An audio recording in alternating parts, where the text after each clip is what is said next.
बिस्मिल्लाहिर्रहमानिर्रहीम। अस्सलाम वालेकुम नाज़रीन, आप यूट्यूब चैनल देख रहे हैं। मैं इमरान खान हूँ। सबसे पहले अमरीकी इलेक्शन पे बात कर देते हैं। और अमरीकी इलेक्शन मुकम्मल हो गया है जिस वक्त आप ये वीडियो सुन रहे हैं। कुछ जगहों पे मुकम्मल हो गया है, कुछ जगहों पे अभी मुकम्मल होगा। अमरीकी इलेक्शन में एक चीज़ हमने देखी, पहले मैं थोड़ा टेक्निकली आपको बता देता हूँ इसका रिजल्ट आएगा कैसे। अमेरिका में जो है वो 6 डिफरेंट टाइम जोन्स हैं। टाइम जोन का मतलब ये है कि टाइम का फ़र्क हो जाता है ना, जब आप एक जोन से दूसरे जोन में दाखिल होते हैं। क्योंकि ज़मीन गोल है तो वो सूरज के हिसाब से टाइम अपना अपना तय करते हैं तमाम मुल्क। कुछ मुल्कों में टाइम थोड़ा आगे चल रहा होता है 2-4 घंटे, कुछ में 2-4 घंटे पीछे चल रहा होता है। मिसाल के तौर पे पाकिस्तान और सऊदी अरब के टाइम में 2 घंटे का फ़र्क होता है। पाकिस्तान के साथ गल्फ़ के कुछ ममालिक हैं, उनके टाइम में 1 घंटे का फ़र्क होता है। कुछ मुल्क ऐसे हैं जहाँ पे पाकिस्तान के और उन मुल्कों के टाइम में आधे घंटे का भी फ़र्क होता है। अमेरिका एक ऐसी जगह पे है जहाँ पे 6 डिफरेंट टाइम जोन्स हैं। पाकिस्तान पूरा का पूरा जो है वो एक ही टाइम जोन के ऊपर है, लेकिन अमेरिका में 6 मुख्तलिफ टाइम जोन्स हैं। अलास्का टाइम है, सेंट्रल टाइम है, ईस्टर्न टाइम है, हवाई टाइम है, माउंटेन टाइम है और पैसिफिक टाइम है। नॉर्मली जो अमेरिका को हम लोग बाहर की दुनिया के लोग या हमारे एशियन रीजन के लोग जब उसको एस्टीमेट करते हैं या उसके टाइम के साथ अपने आप को कैलकुलेट करते हैं तो हम लोग ईस्टर्न जो टाइम जोन है उनका, अमेरिका का वो वाला टाइम हम देखते हैं। तो अमेरिकन टाइम के मुताबिक 7 बजे 8 बजे रात को उनके टाइम के मुताबिक रिजल्ट आना शुरू हो जाएगा। पाकिस्तान का टाइम अगर आप देखें तो सुबह 5 बजे हमारे यहाँ पे 5 बजे 6 बजे 7 बजे 8 बजे ऐसे ही रिजल्ट आगे बढ़ेगा। तो जो अमेरिका के अंदर आखिरी वोट पड़ने का टाइम है, टाइम जो मुकम्मल हो जाएगा, वोटिंग बंद हो जाएगी, वो टाइम अगर आप उनके अपने एक टाइम के साथ जो उनका ईस्टर्न टाइम है उसके साथ आप देखें तो वो 7 बजे से शुरू होके तो वो 1 बजे तक जाएगा। तो इससे आप अंदाज़ा कर लें कि अमेरिका के अंदर वोटिंग एक ही वक्त में पूरे मुल्क में बंद नहीं हो रही, इसके अंदर 5-6 घंटों का फ़र्क है वोटिंग बंद होने का। इसी तरह जो नताइज आएंगे वो भी ग्रेजुअली आएंगे। अब वहाँ पे जो है वो बड़ा ज़बरदस्त सिस्टम है ऑटोमेटिक, तो रिज़ल्ट ज़रा जल्दी आ जाते हैं। नॉर्मली ये होता है कि अमेरिका में जब इलेक्शन होते हैं तो रात को लोग सोते हैं तो सुबह तक रिज़ल्ट आ गए होते हैं। तो बहुत बड़ा मुल्क है, बड़ी दूर दूर से भी रिज़ल्ट आते हैं, कई जगहों से रिज़ल्ट आने में ज़रा ताख़ीर भी हो जाती है। तो अमेरिका में 15 रियासतें ऐसी हैं जिनमें एक से ज़्यादा टाइम जोन भी है। मैंने आपको बताया ना पहले 6 टाइम जोन अमेरिका में है, लेकिन अमेरिका की 15 रियासतें ऐसी हैं जिनमें एक से ज़्यादा टाइम जोन है। अब ये जो रिज़ल्ट आएगा ये पाकिस्तान टाइम के मुताबिक सुबह कोई 5 बजे या 6 बजे शुरू होगा और पाकिस्तान में कुछ दोपहर तक ये रिज़ल्ट आता रहेगा अमेरिका का। दोपहर तक तकरीबन सिचुएशन क्लियर हो जाएगी। देखें जहाँ पे डोनाल्ड ट्रंप को जीतना है उन स्टेट में तो डोनाल्ड ट्रंप जो रिपोर्टें आ रही हैं वो तो क्लियरली आगे जा रहे हैं, धड़ाधड़ लोग निकल रहे हैं और नौजवानों की बहुत बड़ी तादाद जो है वो डोनाल्ड ट्रंप को वोट डाल रही है। ख़वातीन की तादाद जो है वो कुछ कमला हैरिस की तरफ जो है वो राग़िब है। जहाँ पे रिपब्लिकन्स को जीतना है वहाँ डोनाल्ड ट्रंप को वोट पड़ रहे हैं, जहाँ पे डेमोक्रेट्स को जीतना है वहाँ कमला हैरिस को वोट पड़ रहे हैं। तो वो दोनों तो क्लियर जा रही हैं, वहाँ कोई किसी किस्म का अपसेट नहीं है। लेकिन जो स्विंग स्टेट्स हैं, कुछ ऐसी रियासतें हैं जहाँ पे जो नताइज हैं वो फैसला कुन होते हैं और पता चल जाता है कि कौन जीतेगा कौन हारेगा। 270 वोट एक्चुअली इकट्ठे करने हैं, दोनों में से एक जो भी इकट्ठे कर लेगा वो अमेरिकन सदर बन जाएगा। अब ये जो स्विंग स्टेट्स हैं यहाँ पे मुतज़ाद इतलात आ रही हैं। कुछ जगहों से डोनाल्ड ट्रंप के लिए रिपोर्ट्स बहुत अच्छी आ रही हैं, कुछ जगह से डोनाल्ड ट्रंप के लिए अच्छी नहीं आ रही रिपोर्ट, कैमला के लिए अच्छी रिपोर्ट्स आ रही हैं। अब ये दोनों तरफ के जो हामी हैं वो दावे कर रहे हैं। मीडिया की बड़ी तादाद क्योंकि डेमोक्रेट्स की तरफ रहती है ज़्यादातर, क्योंकि कमर्शियल एक्टिविटीज़ सारी उन रियासतों में होती है जहाँ पे डेमोक्रेट्स तगड़े हैं, तो मीडिया का फोकस हमेशा डेमोक्रेट्स की तरफ रहता है। तो वो मीडिया के ऊपर जो ज़्यादातर है वो आपको हर इलेक्शन में ये बताते हैं, लेकिन रिपब्लिकन जो हैं वो सरप्राइज़ करते हैं, जैसे कि डोनाल्ड ट्रंप ने पहले भी सरप्राइज़ किया था। इस मरतबा जो अमेरिका से इंडिपेंडेंट तज्ज़ियाकार हैं वो ये कह रहे हैं कि डोनाल्ड ट्रंप के सदर बनने के इम्कान ज़्यादा हैं, लेकिन डोनाल्ड ट्रंप का ये जो इलेक्शन है ये वो अमेरिकन एस्टेब्लिशमेंट के खिलाफ लड़ रहे हैं। डोनाल्ड ट्रंप ने एक मरतबा नहीं कई मरतबा ये बात कही कि इस मरतबा हमारा मुकाबला एस्टेब्लिशमेंट के साथ है और हम इलेक्शन में एस्टेब्लिशमेंट को शिकस्त देने का हमें मौका मिला है और हमें ये शिकस्त देनी होगी। तो डोनाल्ड ट्रंप ने एस्टेब्लिशमेंट के साथ जो रिपब्लिकन्स का मुकाबला है या अपना जो मुकाबला है उसको एक इलेक्शन टूल के तौर पर इस्तेमाल किया है और ये बड़ा मकबूल हुआ उनका नारा, इस वजह से उन्हें वोट भी बहुत ज़्यादा पड़ रहे हैं। अब देखते हैं जैसे जैसे रिजल्ट आएंगे मैं आपको एक अर्ली वीलॉग करूंगा, जैसी सिचुएशन क्लियर होगी तो आपको बताएंगे कि कौन आगे चल रहा है कौन पीछे चल रहा है। अब आ जाए कुछ और खबरें हैं मेरे पास पाकिस्तान के अंदर से, लेकिन एक चीज़ आपको मैं बताऊं कि देखें पूरे अमेरिका में मोबाइल फ़ोन सर्विस बंद ही नहीं हुई। पूरे अमेरिका में इंटरनेट भी नहीं बंद हुआ, पूरे अमेरिका में उम्मीदवार भी नहीं उठाए गए, पूरे अमेरिका में जिस तरह पाकिस्तान में धांधलियाँ रिपोर्ट हो रही थी वहाँ पे नहीं हो रही, वहाँ पे उस किस्म की कार्रवाइयाँ नहीं हुई, कोई बंदे अगवा नहीं हुए, कोई जबरी गुमशुदगियाँ नहीं हुई, कोई चादर और चार दीवारी का तकद्दुस पामाल नहीं हुआ, कोई जुल्म ज्यादती जबर के वाक़यात नहीं हुए, और इलेक्शन भी हो रहा है देखें इतने बड़े मुल्क में। तो यहाँ आपको पता चल जाता है कि पाकिस्तान पीछे क्यों रह गया, या पाकिस्तान की तरह के जो मुल्क हैं जहाँ पे इलेक्शन ठीक नहीं होते वो मुल्क पीछे क्यों रह जाते हैं। एक्चुअली होता यह है कि हमारे जैसे मुल्कों में एस्टेब्लिशमेंट ताकतवर होती है, गरीब मुल्क है तो गरीब घरों से लोग आते हैं, आकर सीटों के ऊपर कुर्सियों के ऊपर बैठ जाते हैं, फिर उनको बहुत ज़्यादा ताकत मिल जाती है, तो वो अपने मुल्क से ज़्यादा अपने बारे में सोचना शुरू कर देते हैं। तो ऐसी एस्टेब्लिशमेंट जो है वो फिर पाकिस्तान जैसे मुल्कों में ऐसे फैसले करती है जो अवाम की मर्जी के खिलाफ होते हैं, और उसकी वजह से ये मुल्क पीछे जाना शुरू हो जाते हैं। अब अमेरिकन एस्टेब्लिशमेंट भी इस दफ़ा पंगा कर रही है डोनाल्ड ट्रंप के साथ, देखे वहाँ पे क्या नतीजा निकलता है। नतायज जैसे आएंगे वो मैं आपके साथ शेयर करूँगा। पाकिस्तान में जो बड़ी खबर है वो ये है कि जनाब कुछ लोगों के दावे सामने आए, वो मैं आपको पढ़ के भी सुना देता हूँ। जस्टिस अमीनुद्दीन खान साहब को ये पहली दफ़ा ऐसा हुआ पाकिस्तान की तारीख में, बल्कि दुनिया की तारीख में शायद ये अनोखा वाक़या है कि पार्लियामेंटेरियंस जो हैं उन्होंने एक बेंच बना दिया है सुप्रीम कोर्ट ऑफ पाकिस्तान का। यानी सुप्रीम कोर्ट का बेंच सुप्रीम कोर्ट ही बनाएगी ना, सुप्रीम कोर्ट का बेंच जो है वो आम लोगों ने बना दिया, अवामी मुंतखब नुमाइंदों ने बना दिया। और आपको हैरत की बात बताऊं वो ये है कि इस बेंच के बनने में जस्टिस अमीनुद्दीन साहब को एक भी जज ने सपोर्ट नहीं किया। वहां 4 जजेस मौजूद थे, एक भी जज ने सपोर्ट नहीं किया। एक भी जज को ऐसा नहीं लगा कि हमारा ये जो साथी जज है जस्टिस अमीनुद्दीन खान साहब, इनके अंदर ये कैपेसिटी है कि ये बने आईनी बेंच के सरबराह, तो उन्हें किसी ने वोट नहीं दिया। लेकिन जिस अकेले जज ने उन्हें वोट दिया वो खुद थे। ये नहीं अंदाजा करें, उन्होंने अपनी सीवी खुद ही देखी। ये अबूदर सलमान न्याजी साहब ने इसको ट्वीट भी किया हुआ है। वो ये कह रहे हैं उन्होंने अपनी सीवी का जायजा लेकर खुद ही फैसला किया कि मैं बेहतर हूं इस काम के लिए, तो अपने आप को वोट डाल दिया।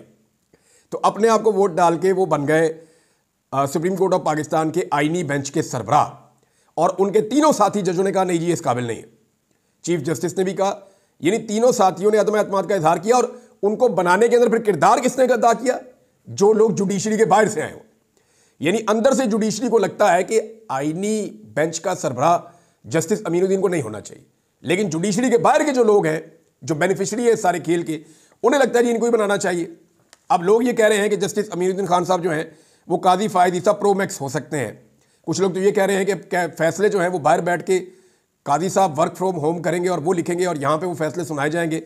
अब वल्लाह आलम क्या होगा, लेकिन ये जो हुआ है ये अच्छा नहीं हुआ। इसके बारे में कोई अच्छा शगुन नहीं है। वकला भी इसको ऐसे ही बोल रहे हैं। जितने सहाफ़ी काम करते हैं कोर्ट्स में वो कह रहे हैं जी अच्छी मिसाल कायम नहीं की गई। अब एक चीज़ और है, फवाद चौधरी साहब ने उसकी तरफ निशानदेही की है और ये इंपॉर्टेंट है। देखें, फवाद चौधरी साहब कह रहे हैं कि ये एक अच्छी एग्जाम्पल सेट नहीं की गई, ये जो कोटा सिस्टम वाला मामला किया गया है।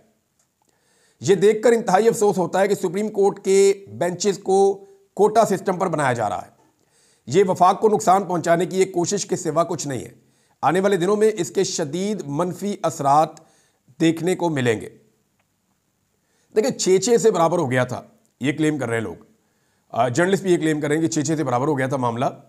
और मैं विश कुमास खान साहब का मैं पढ़ के आपको सुना देता हूँ ट्वीट। उन्होंने कहा जी कि जस्टिस अमीनुद्दीन ने आईनी बेंच का सरबराह बनने के लिए खुद को वोट दिया, वरना 6-6 वोट बराबर थे, ये उन्होंने क्लेम किया। अब मामला ये है कि पाकिस्तान तहरीक इंसाफ अगर बार का इलेक्शन ठीक तरीके से लड़ लेती, ये मैं आपको फिर कह रहा हूं, बार का इलेक्शन हुआ, पाकिस्तान तहरीक इंसाफ के पास सुनहरी मौका था कि सुप्रीम कोर्ट बार एसोसिएशन में अपना सदर ले आते। सारा माहौल उनके हक में था, लेकिन चंद दिन पहले ये जागे सो के, और हुकूमत इसके लिए 3-4 महीनों से तैयारी कर रही थी कि उनको आइडिया था कि ये एक वोट उनके बहुत काम आएगा। तहरीक इंसाफ ने इसके ऊपर जोर लगाया नहीं। हालांकि हुआ ये कि हामिद खान साहब की मुखालफत में तहरीक इंसाफ के अंदर कई लोगों ने, शहबाज गिल साहब इसका एतराफ़ कर चुके हैं, वो ये एतराफ़ कर चुके हैं कि हमारे अपने लोगों ने, उन्होंने फवाद चौधरी का नाम लिया, उन्होंने न्याजी साहब हैं मैंने उनका नाम लिया, उन्होंने और लोगों का नाम लिया। शेर अफजल मरवत साहब ने अपने मुंह से कहा जी कि मेरे पास तो 30-40 वोट थे, मैं चाहता तो वो डलवा देता, मैंने वोट ही नहीं डलवाए, और मैंने इसलिए नहीं डलवाया कि हामिद खान था दूसरी तरफ। तो अगर ये मेहनत करती, पाकिस्तान तहरीक इंसाफ इस बात को समझती और तहरीक इंसाफ इस इलेक्शन को ठीक तरीके से लड़ती, तो ये ऐन मुमकिन था कि आज एक वोट और तहरीक इंसाफ के पास होता और यहाँ पे सिचुएशन कोई और बन जाती और जस्टिस अमीनुद्दीन जो है वो आईनी बेंच के सरबराह ना बनते। अब जनाब जस्टिस याह्या अफरीदी साहब क्या बन चुके हैं, इसके बारे में अजहर मशवानी साहब ने बड़ा सिंप्लीफाई किया है। मैं वही पढ़ के आपको सुनाऊंगा, क्योंकि बहुत सारे लोग इसके बारे में राय दे रहे हैं कि जस्टिस याह्या अफरीदी साहब की अपनी पावर क्या रह गई है या उनका अपना इख्तियार क्या रह गया है सुप्रीम कोर्ट ऑफ पाकिस्तान में इस आईनी बेंच के बनने के बाद। अब वो ये कह रहे हैं कि चीफ मजिस्ट्रेट याह्या अफरीदी साहब की हैसियत आज आइन के औराक में पकोड़े रख के बेचने की रह गई है।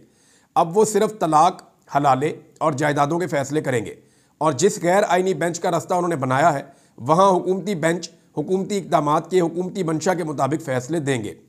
26वीं आइनी तरमीम का आइन का जनाजा थी, आज आइन की बाकायदा तदफीन हो गई है। अब डिपेंड करता है कि सुप्रीम कोर्ट ऑफ पाकिस्तान में रद्द-ए-अमल क्या आता है। देखिए, एक डिसीजन हुआ है 31 तारीख को, और वो ये हुआ है कि फुल कोर्ट सुनेगा 26वीं आइनी तरमीम के मामले को। ये प्रैक्टिस एंड प्रोसीजर कमेटी बैठी थी कानून के मुताबिक। उस कमेटी ने यह फैसला किया था कि इस हफ्ते के अंदर केस लगाया जाएगा और केस लगाया जाएगा कि 26वीं आइनी तरमीम सही है या गलत है, और ये जो बेंच बनेगा वो पूरा सुप्रीम कोर्ट मिलकर बैठेगा, फुल कोर्ट बैठेगा। ये जनाब फैसला हो गया था और ये होना चाहिए कानून के मुताबिक। लेकिन अब एक नया आइनी बेंच बना दिया गया। सवाल यह है कि एक आइनी तरमीम के नतीजे में एक आइनी बेंच बना है, अब वो आइनी तरमीम गलत करार दी जा रही है, तो क्या बाद में बनने वाला आइनी बेंच उस आइनी तरमीम का केस सुन सकता है? सिंपल, नहीं सुन सकता। वजह यह है कि this is conflict of interest. जो उसके बेनिफिशरी हैं वो कैसे ही वो केस सुन सकते हैं? जब एक आइनी तरमीम ही गलत है तो उसके नतीजे में बनने वाला जो बेंच है वो उस आइनी तरमीम के सही या गलत होने का फैसला कैसे करेगा? ये जनाब एक बड़ा सवाल है। ख्वाजा आसिफ साहब के हवाले से मैं एक खबर आपको देता हूं। एक तो इनको झूठ बोलने की बहुत ज्यादा आदत है ख्वाजा साहब को। इस उम्र में भी ना अगर कोई झूठ बोले तो मुझे ऐसा लगता है कि शायद इनको कुदरत की तरफ से कोई बद्दुआ है, या ऐसा लगता है कि कुदरत की तरफ से कोई सजा है कि आप सच बोल ही नहीं सकते। यानी ख्वाजा आसिफ साहब ने नया क्लेम कर दिया कि इमरान खान साहब पाकिस्तान से बाहर जाना चाहते हैं, पाकिस्तान तहरीक इंसाफ इसके लिए रास्ता बना रही है और इमरान खान साहब पाकिस्तान से भागना चाहते हैं। देखें, यही तो ख्वाहिश है सारी की सारी PDM सरकार की और उनके सहूलतकारों की कि इमरान खान साहब किसी दिन हार मान के अस्पताल पहुंच जाएं और वहां से पाकिस्तान से बाहर निकल जाएं। ये फार्मूला नवाज शरीफ साहब का है, ये फार्मूला बाकी सियासतदानों का। इमरान खान साहब इस फार्मूले पे नहीं आ रहे और यही सबसे बड़ी ख्वाहिश है, क्योंकि अगर इमरान खान ने यह किया तो उनको एक पॉलिटिकल डैमेज होगा जो इमरान खान नहीं होने दे रहा है। और ये सब चाहते हैं कि इमरान खान को वो वाला पॉलिटिकल डैमेज हो जाए ताकि इमरान खान साहब के पीछे जो बाकी सारे लोग हैं पाकिस्तान के आम आदमी, वो मजीद मायूस हो जाए और इसी सिस्टम के आगे नौकरी कर ले, सर फेंक के आगे बढ़ता जाए। मुल्क का तो जो हाल इन्होंने करना था वो कर दिया। ख्वाजा साहब झूठ बोलते हैं, इसकी एक मिसाल मैं आपको देता हूँ। ये मेरे सामने मौजूद है। ये ख्वाजा साहब का एक ट्वीट है, आपको मैं पढ़ के सुनाता हूँ। ये पाकिस्तान के वज़ीर दिफा हैं। कहते हैं कि इमरान खान का टोला कई माह से सैकड़ों TV प्रोग्राम्स में कहते रहे कि फ़ायद ईसा का मकसद मुलाजमत में तोसी है। वो अपने वक्त पर रिटायर होकर चला गया। अगर इनमें शर्म और हया होती तो डूब मरने का मुकाम था। जब सारे बेहया एक पार्टी में इकट्ठे हो जाएं तो गैरत दिलाना भी वक्त का ज़िया है। ख्वाजा आसिफ ने कहा यह बात 27 अक्टूबर को, कादी साहब के रिटायरमेंट के 2 दिन बाद। अब आज ख्वाजा आसिफ साहब जो हैं वो एक प्रोग्राम में बैठे हुए थे और मोहम्मद मालिक साहब वो प्रोग्राम कर रहे थे। उस प्रोग्राम में ख्वाजा आसिफ साहब ने अपना स्टेटमेंट बदल दिया और उन्होंने कहा कि जी जो असली ड्राफ्ट था हमारे पास उसमें चीफ जस्टिस की मुद्दत मुलाजमत बढ़ाई गई थी। यानी आज खुद ही अपनी बात को झूठ कह दिया। पहले कह रहे हैं कि जी वो तो रिटायर हो रहा था, देखें वो चला गया तो इनको डूब मरना चाहिए। अब खुद कह रहे हैं कि नहीं, वो सच कह रहे थे, वाकई में एक्सटेंशन का हमारा इरादा था। और कादी साहब ने जो सहूलतकारी की है वो तो पूरे पाकिस्तान को पता है। 3-4 तो MNA तोड़ के दिए PTI के, वहां से तोड़ के लाके उनको PMLN में करवाया कि PTI वाले फारिग कर दिए रीकाउंटिंग में और PMLN वाले जो है वो जितवा दिए। हैरत की बात यह, जब भी रीकाउंटिंग होती है 10 से 15 हज़ार वोट PTI का जाली निकल आता है और कभी किसी रीकाउंटिंग में नून लीग का वोट जाली नहीं निकलता। एक भी सीट पूरे पाकिस्तान में रीकाउंटिंग में PTI के अलावा कोई और फारिग नहीं हुआ। ये जितने MNA की सीटों के ऊपर हुई रीकाउंटिंग, एक भी सीट में PTI के अलावा कोई और फारिग नहीं हुआ। जितने बंदे फारिग हुए सारे PTI के फारिग हुए। और कादी साहब ने बड़ी सहूलतकारी की। 63A वाली कम सहूलतकारी थी, ये भी उन्होंने की है। तो ख्वाजा साहब ने अपना झूठ खुद पकड़ा है, किसी और ने नहीं पकड़ा। एक खबर और नादरीन, जिन लोगों ने आईनी तरमीम के हक में वोट नहीं दिया, जिन्हें बड़ा दबाव था पाकिस्तान में इदारों की जानिब से, उनको अब निशाने इबरत बनाने का सिलसिला शुरू कर दिया गया है। काजी फ़ायद ईसा के दौर का तसलसल चल रहा है। जस्टिस याह्या अफरीदी के आने से कोई फ़र्क नहीं पड़ा, अभी भी उसी तरह MNAs के साथ, अरकान असम्बली के साथ वही सलूक किया जा रहा है। ख्वाजा शराज साहब को अगवा कर लिया गया है। पाकिस्तान तहरीक-ए-इंसाफ ने दावा किया कि उनके MNA ख्वाजा शराज को अगवा कर लिया गया उनके इलाके से और उन्हें नामालूम मकाम पर मुंतकिल किया गया है। पाकिस्तान तहरीक-ए-इंसाफ का दावा है कि उन्हें जो अगवा किया गया वो एजेंसियों की जानिब से किया गया है। ये जनाब ख्वाजा शराज साहब की खबर है। इम्तियाज़ चौधरी साहब के बार बार घर पे अटैक किया जाता है। इम्तियाज़ चौधरी साहब के भाई ने बताया कि गांव में उनकी 100 साला वालदा हैं और जो बड़ी खुशी के साथ जो फसल भी वहाँ पे गांव में उनके पास होती है, क्योंकि इनका और भी कारोबार है, तो वो उसमें एक बड़ा हिस्सा जो है वो गरीबों में बांटते हैं। तो इनकी चावल की फसलें तैयार थी, उनको तबाह बर्बाद कर दिया गया है। वहाँ लुटमार मचा दी गई है, बहुत खौफ व हरास और दहशत फैला दी गई है, ये उन्होंने बताया। और उन्होंने कहा कि मैं कुछ भी नहीं कर सकता, मैं सिर्फ ये दुआ कर सकता हूँ कि अल्लाह इन सबको राह रास्त पर लेकर आए। ये तो एक और चीज़ है। और बाकी सबके साथ भी सादुल्ला बलोच के घर के ऊपर अटैक किया गया है और घर जो है वो ऐसा लगता था कि एक जंग का मंजर पेश कर रहा है, जो उनके घर के अंदर सूरत-ए-हाल पैदा कर दी गई है, उदम मचा दिया गया उनके घर में। ये सादुल्ला बलोच साहब है। बाकी सबके साथ भी ऐसी चीज़ें हो रही हैं।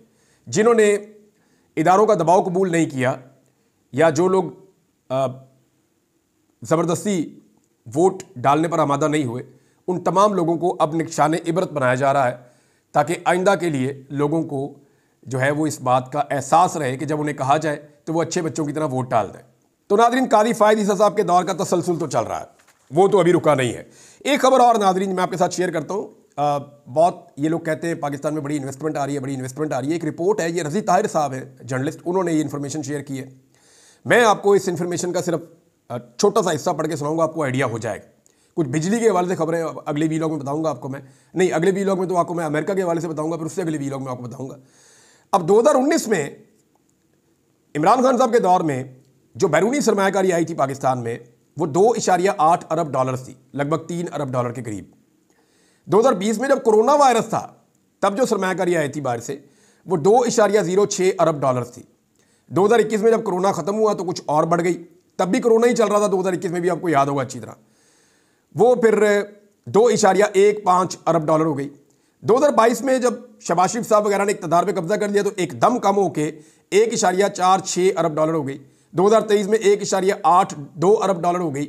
और अब इस साल सितंबर तक का जो डाटा आया उसमें आधा अरब डॉलर भी नहीं हुआ अभी तक, यानी 380 मिलियन डॉलर, 1000 मिलियन डॉलर का 1 अरब डॉलर होता है। तो यहां पे 380 मिलियन डॉलर्स, यानी जितना इमरान खान साहब के दौर में हो रहा था उसका 10वां हिस्सा इन्वेस्टमेंट का पाकिस्तान में आया है साल के पहले 9 महीनों में। बाकी 3 महीनों में और कितना आ जाएगा, यानी इमरान खान के दौर से आधे से आधी इन्वेस्टमेंट हो गई है। और उस दौर में कोरोना वायरस चल रहा था, यह भी याद रखिएगा। अगर वो कंटिन्यूटी होती तो शायद पाकिस्तान के अंदर सरमायाकारी मजीद बढ़ जाती। बहरहाल इस वीलॉग को यहां पे रोकते हैं, अगले वीलॉग में आपको अमेरिकन इलेक्शन का बताते हैं, जरा थोड़ी सी सूरत हाल वाज़ेह हो जाए। अब तक के लिए इतने, अपना ख्याल रखिएगा, अपने चैनल का भी। अल्लाह हाफ़िज़।